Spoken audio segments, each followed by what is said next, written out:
Welcome to the Cables to Clouds podcast, your one-stop shop for all things hybrid and multi-cloud networking.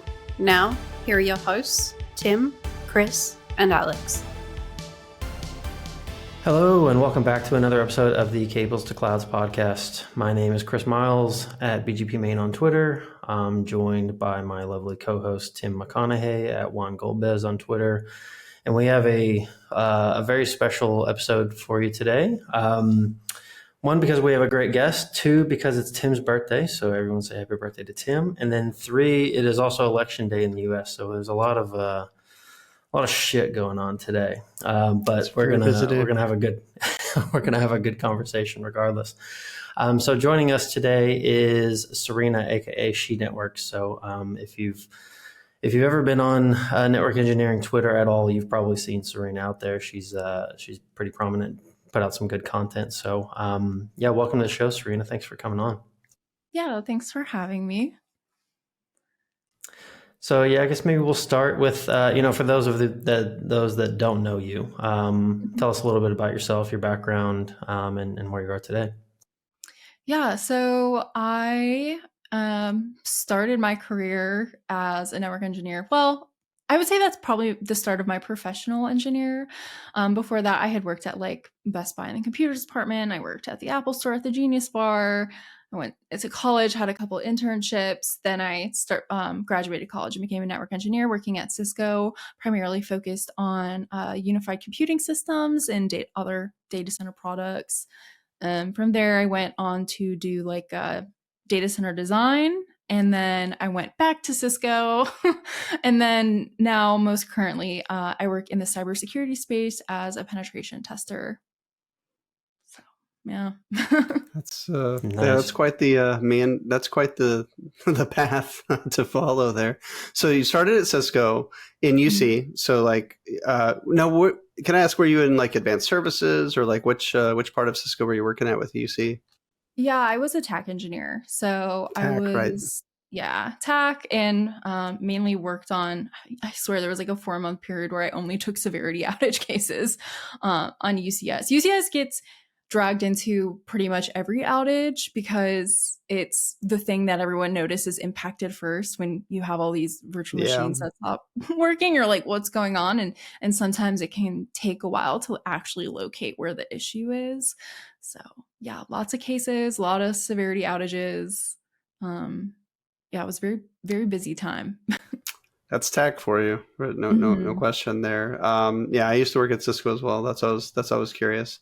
And then you said you went to data center design from Cisco. So you went to like a VAR or a different company or something that was doing that there? Yeah, I was at a different company. They were kind of like a software as a service provider for government agencies.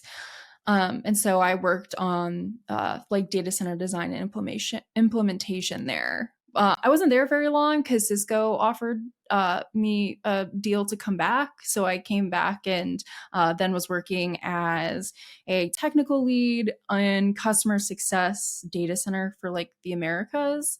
And so that was mainly addressing people post-sales who might have had issues integrating new products into their existing environment.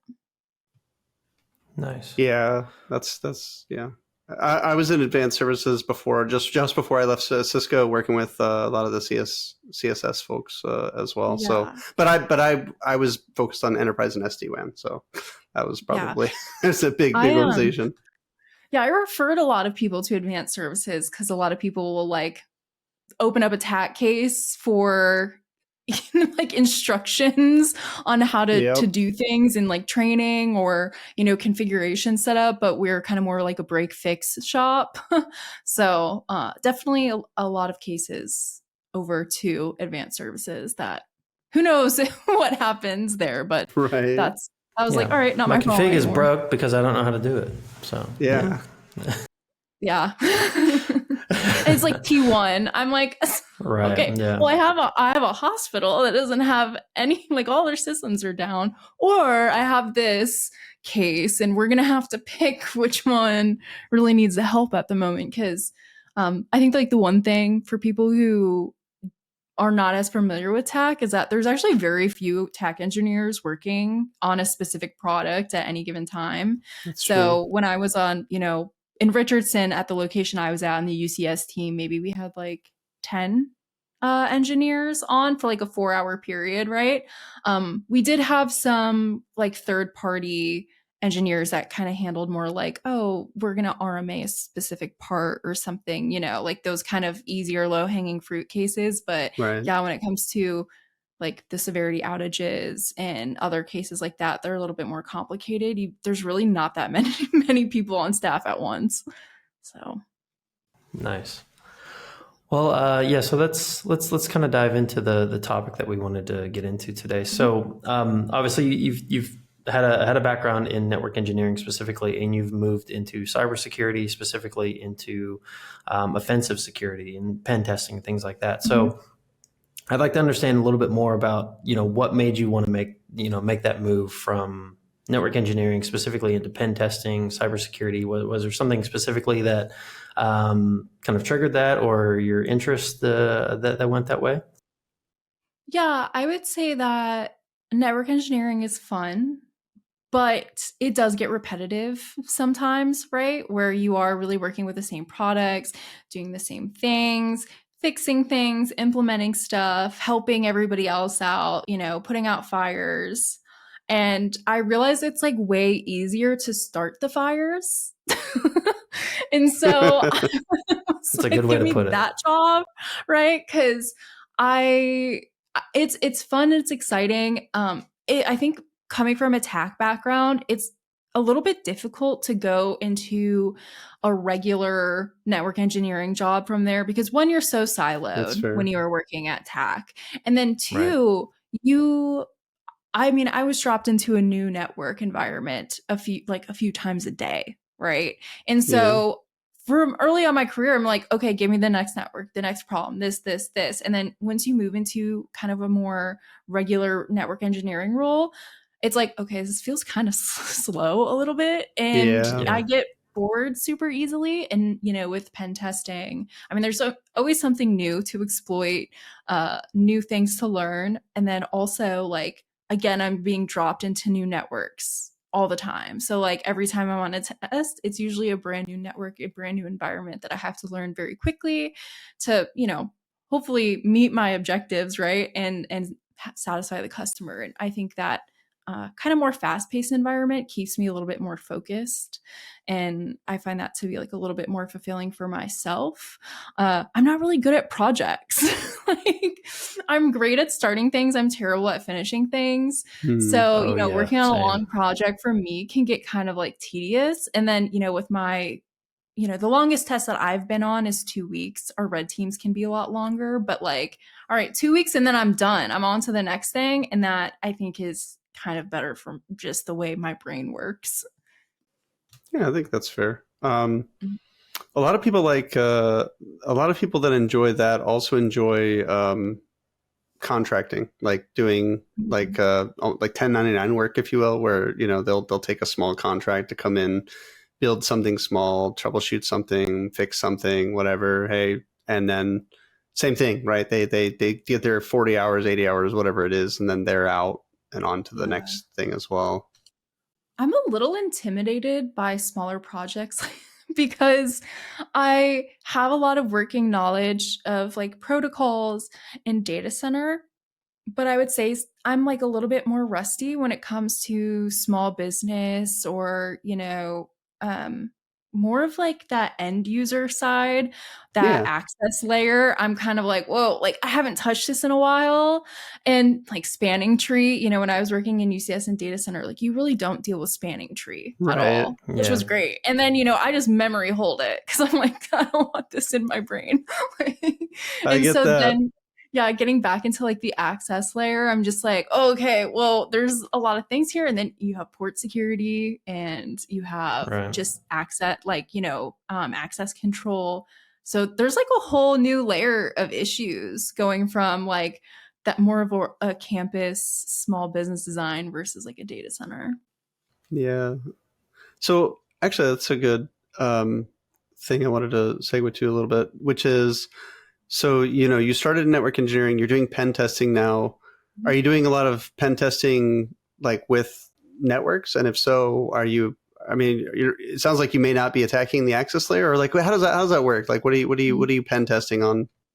So I do work at a company. So like we are contractors essentially for like the company that we're pen testing, right? So a lot of people need to get pen tests for different reasons. Sometimes it's compliance. They have to get a pen test for that, or they just want to increase, their security posture, whatever it might be. They kind of come to us, we schedule them, they get matched with an engineer. Because I have a network engineering background, I do a lot of internal and external network pen tests. And what that is basically from an external perspective, I get the customer's name, right? And then they will give me a list of endpoints, so a scope, right? And these are the endpoints that I can attack from an outsider perspective, starting with nothing. From an internal perspective, there's a couple different ways you can do it. Typically, what's most common is we have what's called an implant. They install it in, probably one of their servers.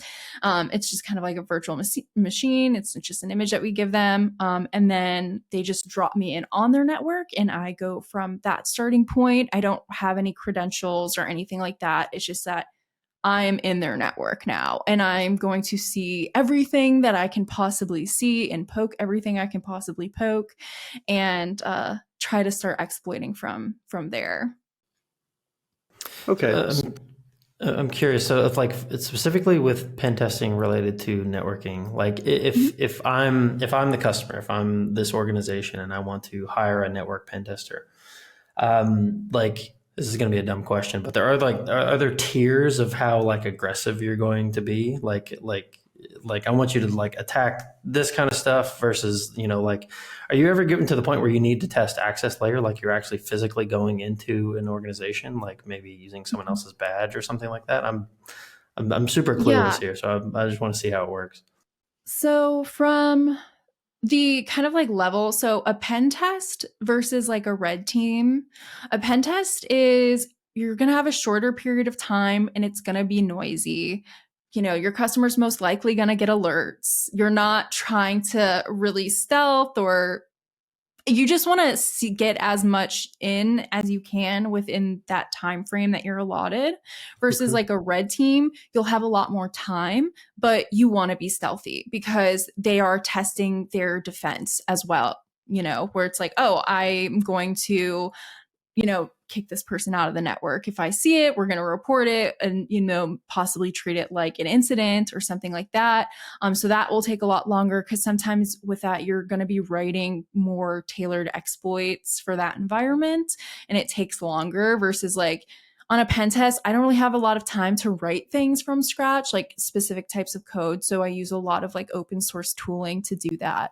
And then you just, again, try and clear as much as you can in that environment. And then we have something called an assumed compromise, where it's basically an employee is a malicious, right? So it's we're going to give you something like a accounting domain account, right? You'll have the same permissions as someone in accounting would have. Now try and see what you can do from that point of view, from an assumed compromise. I like internal pen tests because I kind of like not starting with credentials because it's fun once I get them and, see what I can do with those and, try and escalate my privileges from there. And, each one of these kind of has their pitfalls. And so there is definitely tiers. And sometimes customers will say, hey, we're really specifically interested in you testing maybe a certain subnet or, a certain group of endpoints if they are trying to test out a new system that they're implementing and all that. So, yeah. So so I understand as a pen tester, you don't have a lot of discovery time, right? You're get in, get out. There's not versus red team, which is really about recon and discovery and finding exploits over time, right? So you just kind of get in, see as far as you can get.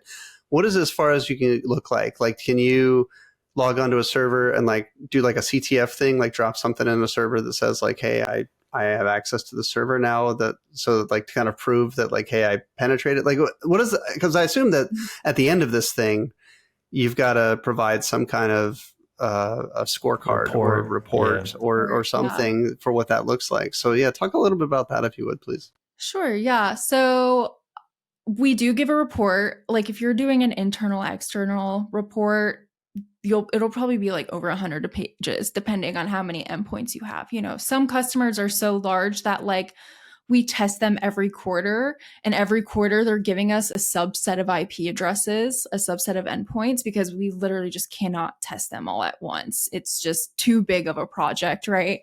And so we do give a report. We take a lot of screenshots, basically just so many screenshots. And from a network engineering perspective, a lot of times how I end up getting credentials is by exploiting networking protocols. And so, you know, you can do a lot of exploiting just on insecure networking protocols, and not even necessarily needing to like find a specific CVE in like a Windows 2008 server. Although that's possible, you sometimes are going to be able to do that. More so on an internal than an external. An external these days, it's like pretty rare that you will actually be able to like pivot into an internal environment, just because things are really locked down. And typically most of the time, as we see these days, when it comes to ransomware companies, I guess they're kind of ransomware organizations, right?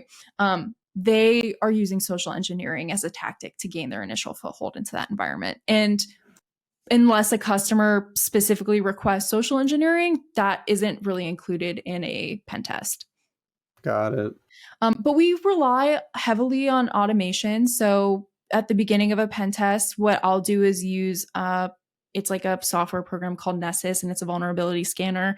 And that kind of gives me some stuff to comb through, right? Like I'll look and see what there is and maybe get an idea of what kind of starting point would be good. And then also try and validate some of those findings. Because occasionally you'll get false positives, or it'll be like, hey, this specific version is affected by this CVE, but only if it's like behind a load balancer or something. And so sometimes you're not going to actually qualify and meet all of those standards to have that CVE actually be like a real exploitable issue. Yeah. Mm-hmm. Yeah, another clueless guy question here. So I think, you know, obviously if I think about something being penetrated by an attacker, they're probably using either some kind of tool that is either maybe open source, but I assume it's illegal in some fashion. Like they're probably going to be using tooling that is not widely adopted because it's malicious, right? So in your day-to-day as a pen tester, what kind of tooling are you using to kind of mimic that behavior, or is that just kind of the rules of the trade there? Yeah, no, they're using the same stuff we are. I mean, it's just on GitHub. So a lot of stuff that they are using is just available, right? So I always kind of like talking about, like, have you heard of Mimikatz? No. I don't think I know that one. I'm going to butcher this on the spot here, but basically it is a program this guy wrote. He had reported an issue to Microsoft about being able to gather clear text credentials that were stored in RAM on a computer. Okay. And the problem was Microsoft's like, well, that's not an issue because you have to have access to that computer to even get these credentials, right? So we don't really see that as an issue. So this guy was like, okay, well, that's BS. And so he wrote a program called Mimikatz. He wrote it because he wanted to learn C, or like C++. I think it's C. He wanted to learn C. And so he was writing it. And this was like his first project. And I'm like, wow, because this ended up being used in a lot of exploits and like with ransomware and different things like that. Because basically once you get access to one computer, you scrape all the credentials that are in memory, and then you can maybe sign into another computer, get access to another account, and then just kind of keep going from there. And that's how people kind of worm their way into the environment. And so I mean, that's just on GitHub. And since it's come out, it's been used by threat actors verifiably many times. And then on top of that, like we as pen testers use it, people will add to the program, right? So it's open source. People can submit improvements or features that they want. And that is typically how it is with the vast majority of these exploits. And yeah, we all use the same stuff. So people are committing code to the tool that is also being used by the attacker for the exact same process. Yeah. That's fucking crazy. But well, I mean, it makes sense. I get it, but I just didn't know it worked that way. Yeah, I mean, it's kind of like it's one of those things where it's like I'd rather see what they're working with than be in the dark about it, right? Because ultimately, if this code is being passed around between different, like, let's say threat actor groups, right? And we don't really have insight into it. It gets a lot harder to defend against it. That's why like malware analysis is like a big deal too, because once we get a piece of malware, we can kind of see how it's working. And then hopefully from there, try and either fix the issue where they're being exploited on whatever system, right? So like a lot of times it's obviously Microsoft. But other than that, and just see like how we could potentially stop it like we did, or I don't want to say we did, but like Malware Tech did when it came to WannaCry. So yeah. Well, and I mean, and that's like the whole detection. Once you also know the malware, right, then you can build fingerprints for it, signatures. Like, I mean, that's a huge part of it as well. Like you said, not just the malware the malware analysis leads to protection, right? Because then you can update all your intrusion prevention systems and all this other stuff. So yeah, I mean, huge business there. Yeah, I'm a really strong like advocate for threat hunting and detections, especially because it can really make or break an incident. I think like a lot of people should be operating from the standpoint of like, we are going to get breached. So what do we have in place? What systems and controls do we have in place to kind of limit the impact of that breach? And a lot of times early detection is going to make a huge difference. And so that's one area that I think a lot of people I would say like the majority of people are lacking in my experience, because even as a pen tester, a lot of times, like I said, I'm very noisy, and I always tell our customers like, hey, send me any alerts that you get, because I can include that in my report as a positive finding. Like we want to also highlight areas where the customer is doing well, and detections is one of those areas. And sometimes I don't get any detections. I would say more often than not, I don't get any detections. And this is without me using any type of like stealth tactics or anything just like out that. in the open. So. Yeah. Actually, I'm gonna go ahead, Chris. I was gonna say, so you're factoring detection into that, whether or not the customer was able to detect what you were doing. But I'm assuming, is triage involved in that at all? Like what the response to that, or is it really just about detection for at least pen testing? It's mainly about detection for at least pen testing. Typically, like if they're using a SOC or right, they'll know we're in there. So before I do the test, I give them a set of IP addresses that say, hey, like if you do get a detection and it's one of these IP addresses, it's me. But if you are, if you want to just double check or need to confirm with me for like auditing reasons or whatever, like just send me an email. I can confirm that activity was me. Because at the same time, like this doesn't happen super often, but it happens where you do get dropped into an environment and you will see indications of compromise that they had already been compromised, or someone had attempted to compromise them at one point. I do remember being on one external where I was exploiting a file upload vulnerability, which I was able to successfully exploit. But once I got into the system, I realized that I was not the first person to try and do that.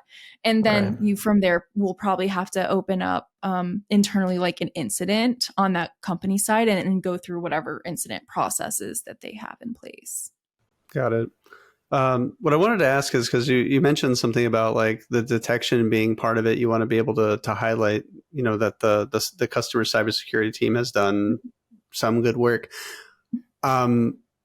there's kind of, this could be, I imagine this can be kind of emotional on the customer side because, especially if, do you ever worry that like, or maybe you don't, that like the customer is going to, essentially be in trouble, that like, hey, you were able to like there's definitely a human element to it, right? Slapped. Like there's a human element to it. Yeah. I mean, I even had that problem when I was working in tech. Like, for example, one thing that I had to do a lot working in tech was root cause analysis. So figuring out why a failure or an incident happened. And sometimes it's like, why did the server reboot? And I go into the logs and I can see the username of whoever went in there and rebooted the server. And I have to be like, hey, it's because like, this username in the logs rebooted that server at this time. And so you're kind of like, like you don't want to do that. Or especially with like social engineering, which I find a lot harder is because, when there's like a keyboard and a screen separating someone, it's a lot easier than when you're just kind of like actually lying to somebody. And, a part of the social engineering is getting them to like you and feel comfortable with you so that they will kind of like let down their wall a little bit. And so that is something that I kind of like internally struggle with a lot because I'm just like, I don't want this person to get in trouble. And I feel like I'm exploiting their kindness, but at the same time, like this is not good. Well, if it's not you, it'll be somebody worse than you. Yeah. And so that is, you have to think about it from that perspective where it's like, most of the time people aren't going to be losing their jobs from these reports. At least like I don't, from people that I've interacted with, I don't know anybody that has lost their job. Not saying it doesn't happen, but a lot of times you just want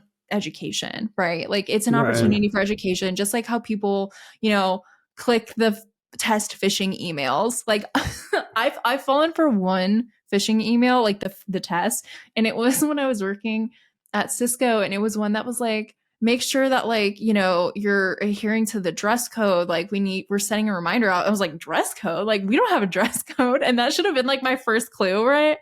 And then it's an educational moment where it's like, oh, like now you can see how this can be exploited. And hopefully you just learn from that and, just try and do better in the future. And sometimes it's not even necessarily like the person, it's the policies that they have in place aren't sufficient. And that's an area where you improve your policies, you learn from it, and then we try again next year, next quarter, and see how that goes and continue to adjust those as time goes on.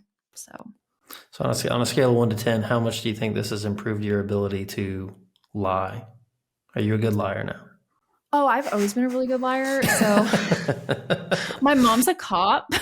Oh, okay. So you've basically built a career in lying. Yeah. Oh yeah. I mean, we started really young, and you have to be a good liar because she will call you on that. So no, it is something that I think I can do pretty easily. I don't want to brag or anything, but sometimes actually I feel like as I get older, I get worse at it somehow. Like I'm just like, I just kind of like, oh, they're gonna get me, which is so funny because like when I was younger, a teenager, I was like calling the cable company pretending to be my mom, or like calling the internet company pretending to be her because she didn't want to do it. And she's like, you call them and fix it. And so I have to be there like, I'm like, hi, I'm Heather Depency. Yes, like I'm 38 and I'm like 17.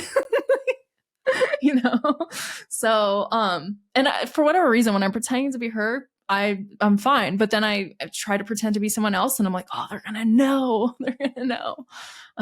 But yeah, so if you've ever been scammed in your life by Serena's mother, it was probably her instead of her. Yeah. Just kidding. Yeah. Earlier you talked about exploiting network protocols to gain credentials, and I don't know. Can you? I'm just racking my brain thinking of like which network protocols could you, could you exploit to actually get like access? And are we talking like Telnet, like where you can like find I need to know because I'm just like scratching my head here. Oftentimes you're going to be using a lot of relays and spoofing, right? So there's protocols like LLMNR and MDNS that you can spoof and get credentials to, or you're going to be doing like a man-in-the-middle attack, right? So all of the protocols that we use in networking they were defined a long time ago, right? And where security wasn't necessarily a huge concern at that point, because it's hard to envision at that time what the internet would eventually turn out to be. I mean, I was talking about this on another podcast where like the government was anti-encryption. Like they didn't want encryption on the internet. And it's like the internet would not work today as it does if there's no encryption. Like it just like you wouldn't be able to log into your bank account on your phone or the internet because your password would be sent clear text. All the communications that you're sending would be sent clear text.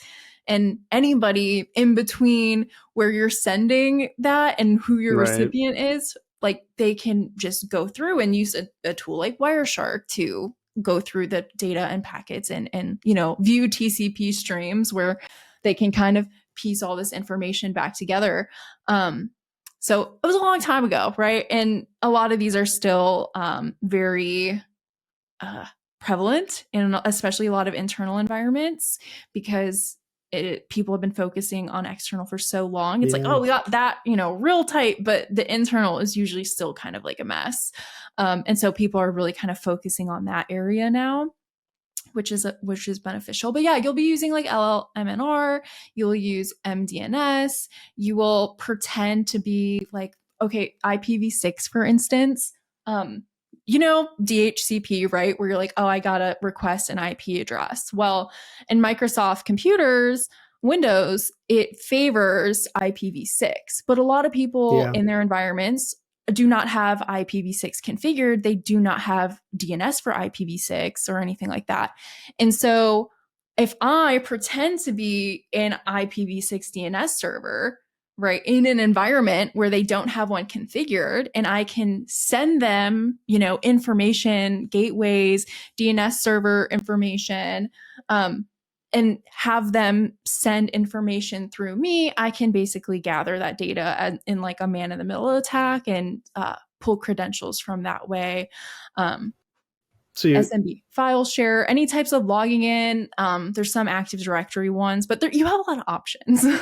Yeah. So I'm following. So of course, Windows by default has IPv6. The IPv6 stack is enabled, whether or not you've enabled it. And the way with the way IPv6 works, of course, you can send like router advertisement and then essentially become, no, that's good. I've heard of a lot of IPv6 attacks like that, but yeah, a lot of people, like you said, a lot of people don't know it exists, or they just leave the defaults. I think defaults are like the biggest security hole in anybody's environment.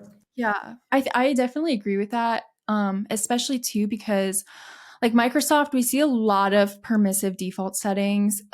Even when it comes to like their cloud Azure environment, there's a lot of very permissive settings, but this is also, they're kind of in the middle of this where it's like, well, we want this to be easy to use and we don't want to add a lot of friction, because if we add friction, then the customers are not going to like that. Right.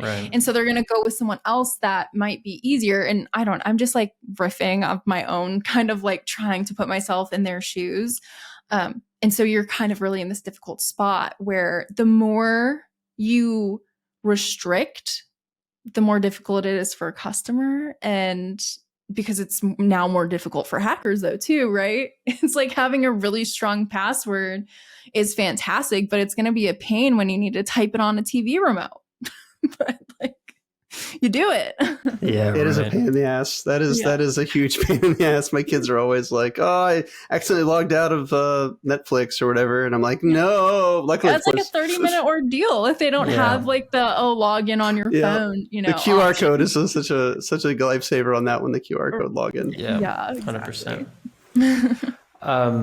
So we talk about this this concept of your perimeter, right? And that's obviously very critical when it comes to pen testing. So, we've talked a while on this podcast, and we still haven't even talked about cloud, which is kind of what we center on. So I want to kind of steer it to cloud a little bit because cloud we just had an episode about zero trust and this concept of the kind of ever evolving perimeter. And I think cloud kind of exacerbates that, right? Because there's such a public presence, a lot of things living on public IPs, directly accessible on the CSP networks. So whenever you're working with specifically cloud environments, how does pen testing change for you? It really depends. I feel like from an external perspective, it doesn't change that much. I mean, there are definitely more open source tools that I can use to have to basically kind of get additional information. A lot of times with cloud, you are looking for like misconfigurations. Of course, like the one example that I always think of first, which is the open S3 buckets, which was like a really big problem when people started using S3 buckets because they were like, oh, we didn't really realize this was public. Right. And permissive defaults coming back again because they had to change it. Yes. Yeah, exactly. And so that's kind of, you're looking for these little loopholes or these misconfigurations. And you are going to try and basically exploit them that way. I mean, ultimately, at the end of the day, like it's still the same systems. Yeah, it's owned by somebody else. It does make it a little bit more complicated because from like an internal perspective, things get a little hairy, right?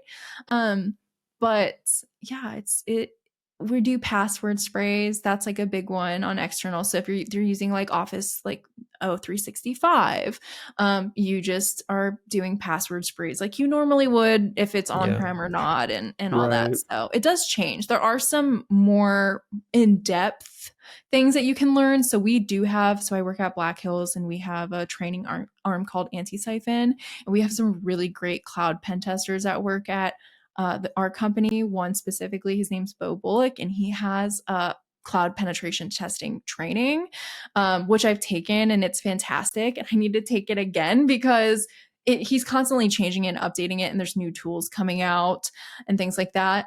So I'm not an expert in the cloud space yet, but I am learning, right? I mean, but like you said, it's more or less it's infrastructure at the end of the day, right? So the same common exploits you can use on-prem are applicable there. There might be some slight tweaks here and there with like service offerings, like you said, like an S3 bucket or maybe like a PaaS service or something like that. But the infrastructure, which is what most of the cloud customers are using, it's exploitable in the same capacity, right?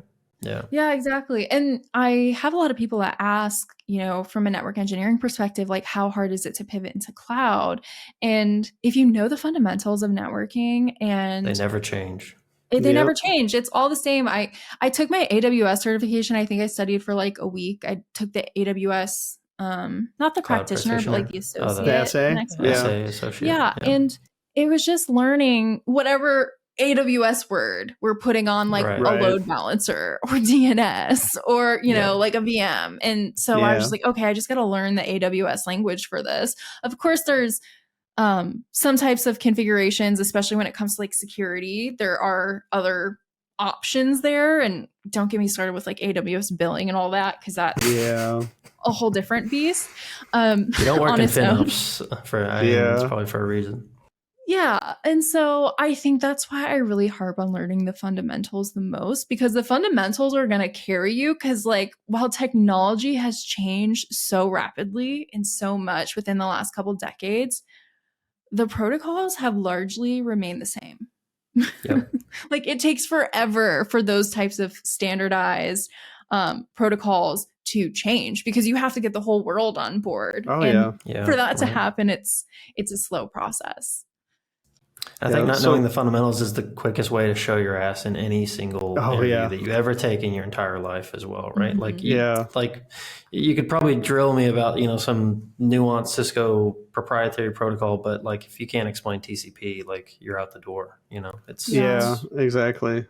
And I always joke there's one video that I still to this day, I talk about it all the time because I think it's so funny, but there's a video that I posted. It's like, can hackers find your location by your IP address? Like find your home address by your IP address. And this was like a very unpopular video for like the between 15 and 19-year-old boy demographic who are like gamers, right?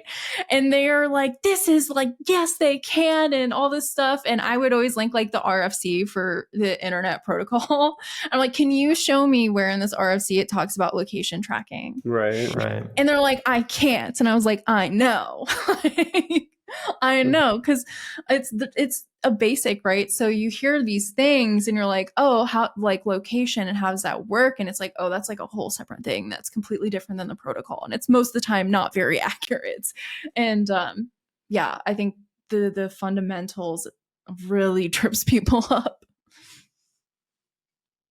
Yeah, I think, yeah, I mean, obviously the fundamentals are the thing is, without the fundamentals, you're screwed, right? Like you can parrot your way through terminology, you can, whatever, you might be able to force your way through an interview or something. But yeah, I mean, at the end of the day, if you don't understand the fundamentals, when it comes time to do the thing, you're just not going to be able to do the thing. Something we talk about a lot on the podcast and also where we work is this idea of the cloud perimeter basically being as close as the workloads. And also there's a lack of visibility within the clouds, not AWS, not Azure, like they all have this problem, a visibility problem. So I don't know, from a visibility perspective, as part of your pen testing that you're doing, when you're thinking about cloud workloads or cloud services or whatever you're trying to exploit, is visibility a problem for you, or does the customer kind of like, hey, here's what our cloud environment looks like, or do you just have to kind of figure that out yourself, based on that your entry point?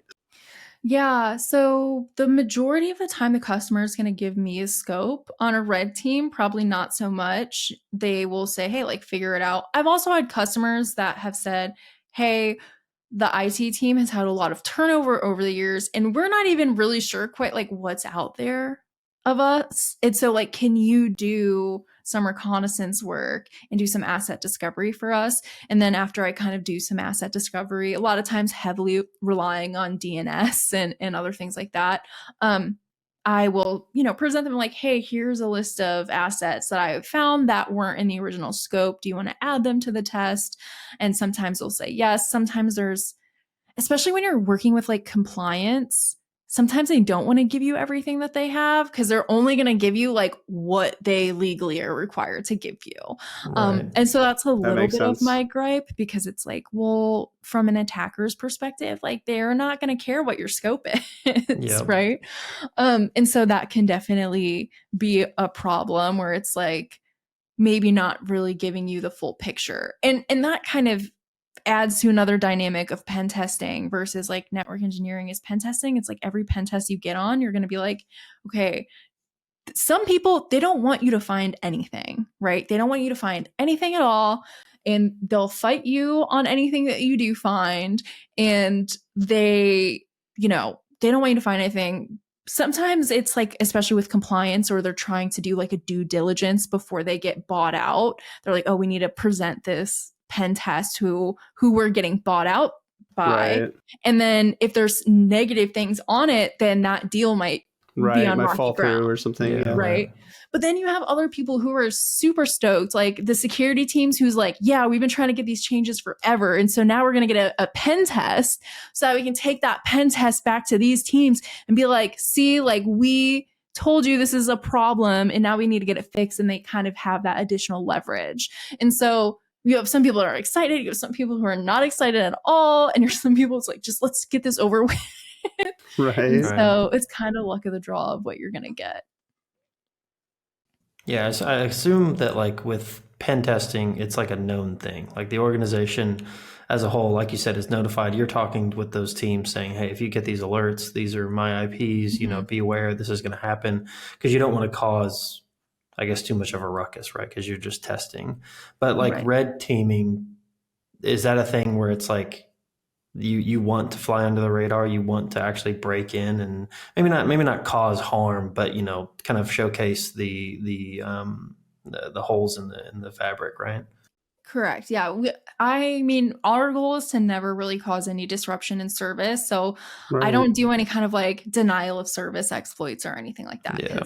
that's not cool for the customer or for me. And it's kind of pointless because it's like, yeah, like we know, right? Another thing, like I don't use 0-day exploits that aren't like reported in pen tests because it's like, okay, well, if you're using a 0-day exploit on the external, like how is the customer supposed to prepare for that, expect right? them to be, right. Yeah. And so that's kind of where more of like those internals come in and like detections or where it's going to help you a little bit. But yeah, so it really depends. Like red team, you might have one point of contact, maybe 1-2 people know what's going on and the rest of the people don't know what's going on so that they can evaluate how their teams respond to a active threat or, something like that. And so pen test though, it's noisy and I'm just like, I'm here, like, hello. So. Yeah, I worked at a company many years ago now that they were having, I don't know if it was a pen test or a red team or it was a pen test that they just kept quiet to simulate or whatever. But I was on the network team, obviously, and the security team was asking us questions, blah blah blah. Anyway, they didn't tell the sysadmins either, and so the sysadmins, they went and found on the server that there's essentially almost like CTF markers, right? They would drop something in a folder that says basically this server has been compromised. We could have done whatever to your server, essentially, like one of those things by the company they paid for the pen testing. I assume it's like that, right? Like it's more like, as part of your, or do you not do that at all? Do you not leave any token? Do you not leave any? Is it all based on the report? I don't know. Yeah, it's typically all based on the report, screenshot. So like, if I can get access to maybe like my point of contact's email inbox, just take a nice little screenshot of that. Nice. Put it in the report, right? Check out their emails, whatever. And so that does happen pretty frequently, but we try not to leave any kind of artifacts behind. And if there is a way that we could not clean up the artifacts, we will have a section in the report that basically says, "Come clean it up." Yeah, hey, come clean this up. Especially in situations like on externals where I, figure out how to create an account, which kind of happens sometimes. It kind of happens frequently. I would say it's pretty common where I might find an application that I can create an account on. Right. And the problem with creating an account is that, you have vulnerabilities that are non-authenticated vulnerabilities, and then you have vulnerabilities that are authenticated. And so there's typically a lot more vulnerabilities that are authenticated. And so once I can create an account, it's like, hey, now I'm authenticated, and I just opened up a whole new possibility vectors. And so I try and always say, hey, like if I can't delete that account, like make sure you go in there and clean this up and all that. So yeah. Nice. Yeah, I know we're coming up here at the top of the hour, but I just have one more question I want to squeeze in, just because we did recently have an episode specifically focused on zero trust and zero trust in the cloud.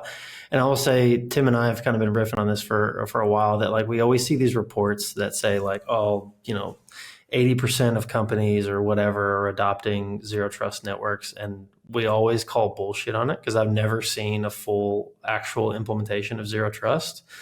And I'm just curious how much that overlaps into your line of work, just because you mentioned, this concept of, I think a fundamental piece of zero trust is assuming breach pretty much all identity. the time.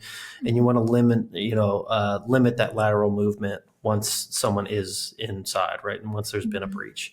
So how much are you seeing alignment with zero trust kind of in your day to day, or does it really come into your purview too much? I guess from my perspective, I don't really ask what their policies are when it comes to that stuff. I just do what I can, right? So there's sometimes I'll get access. For example, once, I don't know if you're familiar with like a software program called Jenkins. It's like kind of like a code repository type thing. But it's like, there's a lot of exploits for Jenkins out there, like a lot of exploits for Jenkins. Yeah. And so sometimes like, I remember I, was able to capture credentials through relays. I was able to sign into Jenkins, and then the account that I had access to did not really have that many permissions, right? But But then through Jenkins, I was able to dump log files. And through those log files, I was able to kind of just like, I'll search like a service like SV underscore. Sometimes they have like service domain accounts, and I will grab a service account that has credentials, and then I'll be like, oh, I'm going to use a service account, and the service account has way more permissions.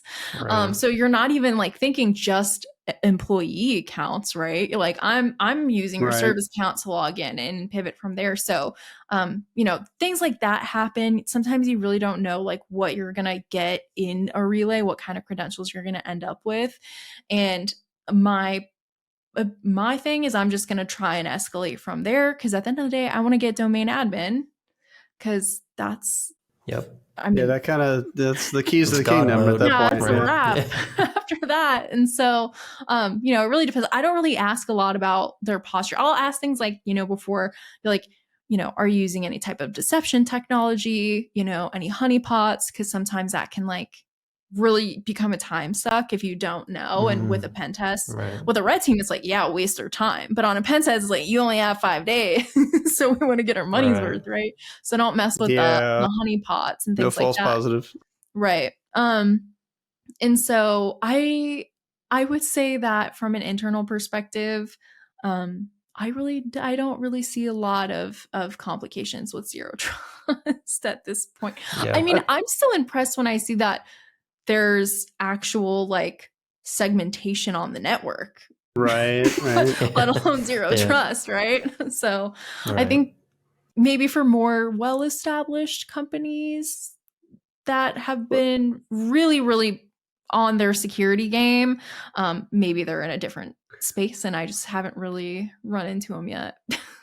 I think this is unintentionally interesting, because like one of the biggest ways that zero trust works is by identity, right? Like identity is a big driver of how people know what I have access to. Zero trust stuff is going to be based on accounts. And what I'm hearing is basically like zero trust isn't. So therefore, the Achilles heel of zero trust is identity. Is your account, is your identity, right? Is your account. So I think what you're saying, Serena, is a big, it's essentially by proxy, gaining access to service accounts and things like this, is actually almost like an exploit around zero trust, all these amazing zero trust principles that they're trying to put in place. Yeah. And don't get me wrong. I would say like it's still helpful, right? So sometimes we see with threat actors, they usually have, especially like these ransomware groups, they'll have another group do the initial access. And what we see a lot of times, and these are younger people that are really just kind of like doing the social engineering aspect to get like an initial foothold, and then they'll kind of reach out to a ransomware group, and the ransomware group will offer their services, and it's a mutually beneficial agreement that they come to. And so it is helpful, right? Like if I do get access to an account or we're on assumed compromise, and you're like, why is this guy in accounting opening PowerShell? Like red flag, right? Red flag. Because that probably shouldn't be happening for someone working in accounting. Like these things, that's why I say like detection is key, because the sooner you can get them kicked out, the better. The sooner you can isolate them, the better. And sometimes it depends how much skill this person has when they get an initial foothold. I mean, one problem that people run into is like when they get access, they're not able to like get anything out. So sometimes, aside from ransomware, they want to kind of like blackmail you, and they'll be like, hey, or extort, or like, we got all of these customer data files, right? But there's things that you can put in place in your environment that will limit the type of data and the amount of data they can exfiltrate out of that environment. And so you really have to have a really well-rounded security posture. And that is a marathon, not a sprint, right? Absolutely. Yeah. No, I think you make a great point there, is that like when you go into these environments, you shouldn't really have to care, right? The attacker's not going to care, right, about what kind of security framework they're adopting. If the results are the results, right? If you get in, you got in. Doesn't matter if they say they're, zero trust to the gills, right? Right. Yeah, especially too, because I mean, unless there's something like, hey, this could impact patient care, so don't do this, right? Like, we want to Right, of know course. that kind of stuff. And, we don't want to topple over someone's environment. Not good for us, not good for them. Right. And yeah, I kind of really go in with limited information. I only ask a few questions. They ask me questions, and then we kind of go about it. And I try and limit the amount that I know about an environment going into it. Right. So everyone's going to be different. And sometimes it's like great, and sometimes it's not great. It just depends. Nice. So. All right. Well, yeah, with that, I think we will start to wrap it up. I think this has been a phenomenal conversation. I think I've probably learned more than anyone out there listening, maybe. But yeah, this has been good. So, Serena, thanks for coming on again. And real quick, I wanted to give you an opportunity to plug your podcast. Where can people find you online? Anything else you want to plug? Yeah, you can find me online at SheNetworks on X, Twitter, whatever it is. Instagram. We call it Twitter here. That's Twitter. Yeah.